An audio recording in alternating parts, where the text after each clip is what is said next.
সকাল থেকে রাত পর্যন্ত আমাদের চিন্তার কোনো অভাব নেই। আমরা দৈনন্দিন অনেক কাজে ব্যস্ত থাকি এবং অনেক ধরনের চিন্তাই আমাদের সারাদিন আমাদের সাথে সাথেই চলে। কিন্তু কোন চিন্তাটা আসলে আমাদের মানসিক চাপ সৃষ্টি করে?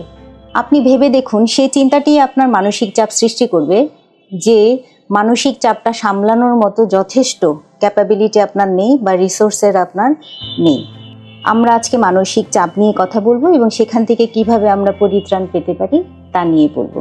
আসসালামু আলাইকুম, আমি ডাক্তার নাদিয়া আফরোজ, মনোরোগ বিশেষজ্ঞ, চেম্বার করছি অ্যালায়েন্স হসপিটাল লিমিটেডের।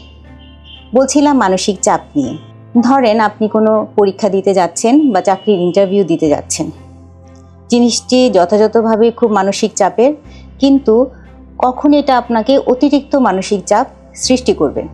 যখন আপনি ভাববেন যে এই চাকরিটি থেকে আমার অনেক কিছুই করার আছে, এই চাকরিটি থেকে আমার সংসার চালানো, আমার রেপুটেশন, আমার এডুকেশন সব কিছুই নির্ভর করছে, তখন আপনি দেখবেন এই যে একটি সিঙ্গেল চাকরির ইন্টারভিউ আপনাকে প্রচণ্ডভাবে মানসিক চাপে ফেলে দিবে।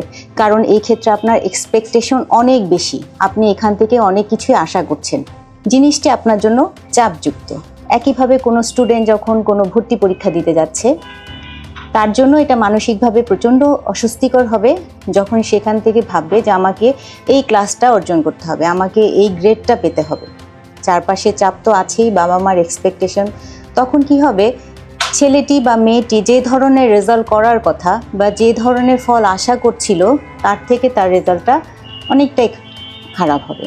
আবার ধরেন কেউ ভাবছে যে যাই হোক আমি পরীক্ষাটা দিয়ে আসি, এই ধরনের রিল্যাক্টেন্সনেসও কিন্তু তার জন্য ভালো হবে না। তার মানে অতিরিক্ত মানসিক চাপ না থাকা এবং বেশি থাকা দুটোই কিন্তু আমাদের শারীরিক এবং মানসিক স্বাস্থ্যের জন্য খুবই ক্ষতিকর। তাহলে এই অতিরিক্ত মানসিক চাপ থেকে আমরা কিভাবে মুক্ত থাকতে পারি? প্রথমত আপনার এক্সপেকটেশন লেভেল কমাতে হবে। আপনি যখন কোনো কাজ করবেন বা যখন কোনো প্ল্যান করবেন, তখন সেখানে আপনার ক্যাপাবিলিটি অনুযায়ী সেই কাজটা আপনি কত দূর করতে পারবেন সেটা একটি ছক করে নিতে হবে। চাকরির ইন্টারভিউর জন্য আপনি কতটা ক্যাপাবল এবং আপনার প্রিপারেশন কেমন সেটা খুবই ইম্পর্টেন্ট এই ক্ষেত্রে। তাহলে দেখবেন এবং ফল কি হবে।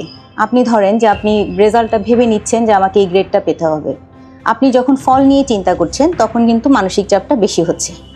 এবং আপনি যদি মনকে এভাবে প্রিপেয়ার করেন যে ফল যাই হোক না কেন আমি এটাকে মেনে নিব, অ্যাকসেপ্ট করে নিব, তাহলে দেখবেন মানসিক চাপ আপনার কমে যাচ্ছে অনেক ক্ষেত্রেই।